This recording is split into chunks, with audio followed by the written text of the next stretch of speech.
2027 के विधानसभा चुनाव नजदीक आते ही उत्तराखंड की सियासत गर्मा गई है। सत्ता से लेकर विपक्ष तक हर दल अपनी जमीन मजबूत करने में जुटा है। भाजपा अपनी योजनाओं और उपलब्धियों को घर घर तक पहुंचाने के साथ साथ संगठन को मजबूती देने के लिए सभी प्रकोष्ठ और सभी मोर्चों को हर विधानसभा क्षेत्र में सक्रिय किया।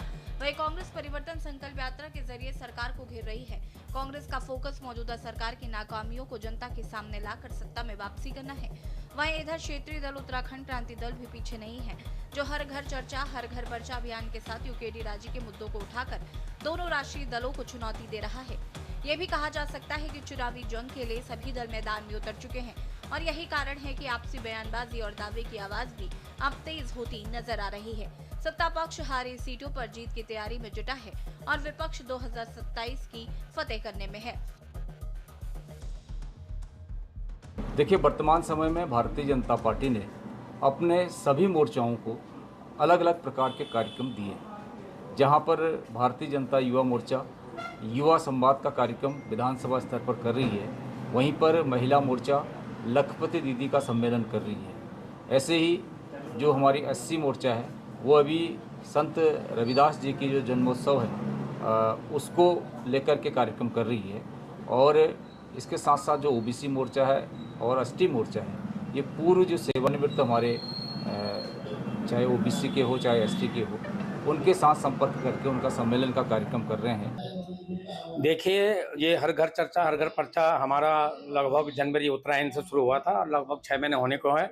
और इसकी जरूरत क्यों पड़ी थी? इसकी जरूरत इसलिए पड़ी थी कि जिस प्रकार से राष्ट्रीय दलों ने उत्तराखंड क्रांति दल के प्रति जो उनके बारे में जो गलत छवि जनता में भेज दी थी, उसके लिए इसकी जरूरत पड़ी है। और आज जब हम हर घर चर्चा हर घर पर्चा के साथ जनता के बीच गए हैं, इसके बहुत ही सकारात्मक हमारे पास रिजल्ट मिल रहे हैं। और आप देख रहे हैं लगातार बड़े बड़े बुद्धिजीवी, चांसलर और प्रधानाचार्य और बड़े इंजीनियर और बड़े बड़े पदों से जो लोग, बड़े बुद्धिजीवी जो बाहर तक विदेशों में नौकरी करके आए हैं, वो लोग हमसे जुड़ रहे हैं। लगातार बैठकों का दौर है। आपको ये जानकारी भी होगी कि आने वाले कल में जो है प्रदेश में तमाम बड़े नेताओं के हमारे दौरे हैं। जैसे प्रियंका गांधी जी भी यहाँ आएंगे, राहुल जी भी दोबारा एक बार फिर आएंगे और खड़गे जी का कार्यक्रम भी लगभग तय है कि वो उधम सिंह नगर में जो है उनका कार्यक्रम होना है। मैं समझता हूँ कि उन्हीं कार्यक्रमों की रूपरेखा कैसे मजबूती से जो है बनाई जाए और कैसे जो है जनता को सड़कों पर इनके खिलाफ लाया जाए, वही रणनीति एक बार पुनः बनाकर जो है तमाम नेता पूरी एकजुटता के साथ एक बार फिर मैदान में उतरेंगे। पार्टी और कांग्रेस जो दोनों राष्ट्रीय दल हैं, संगठित दल हैं, बड़े दल हैं, इनका अपना एक ऑर्गेनाइजेशनल सेटअप है और उनकी अपनी एक विचारधारा है जिस पर वो काम कर रहे हैं और लोग उससे प्रभावित होते हैं और उनको चुनाव में वोट देते हैं। अब प्रदेश में जो चीजें बनी हैं, जिस तरह से सुनने में आ रहा है कि क्षेत्रीय दल जो है वो इकट्ठे हो रहे हैं। हालांकि प्रदेश का सबसे बड़ा क्षेत्रीय दल जिसने राज्य निर्माण आंदोलन का जो अगवा रहा, या जिसको हम क्रेडिट दे सकते हैं कि जिसने उत्तराखंड राज्य का निर्माण किया, उत्तराखंड क्रांति दल, उसकी राज्य में क्या स्थिति है? क्योंकि ये देखा जरूर जा रहा है कि सरकार से लेकर के राष्ट्रीय दलों से लोग को लेकर के कुछ लोगों के मन में समस्याएं हैं, उनको लेकर के उनके सवाल हैं।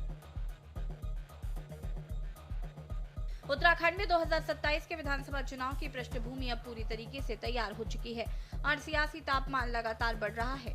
सत्ता पक्ष भाजपा यानी कि अपनी नीतियों, योजनाओं और संगठनात्मक मजबूती के साथ कई अभियान चलाकर जनता को विकास का भरोसा दिलाने में जुटी है।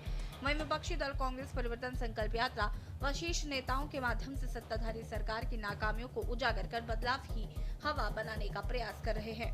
इसी बीच क्षेत्रीय दल भी अपनी जमीन तलाश करने में जुटते दिखाई दे रहे हैं। वहीं सदस्यता अभियान से लेकर जमीनी कार्यक्रमों तक हर दल अपनी पकड़ मजबूत करने में लगा है। ऐसे में ये तय है कि 2027 की लड़ाई सिर्फ सत्ता की नहीं बल्कि उत्तराखंड की पहचान, संसाधनों और युवाओं के भविष्य को लेकर होने वाली है। अब देखना होगा जनता किसके दावों पर भरोसा जताती है और मिशन 2027 में किसको जीत का ताज उपहार में देती है। Uttarakhand desk report.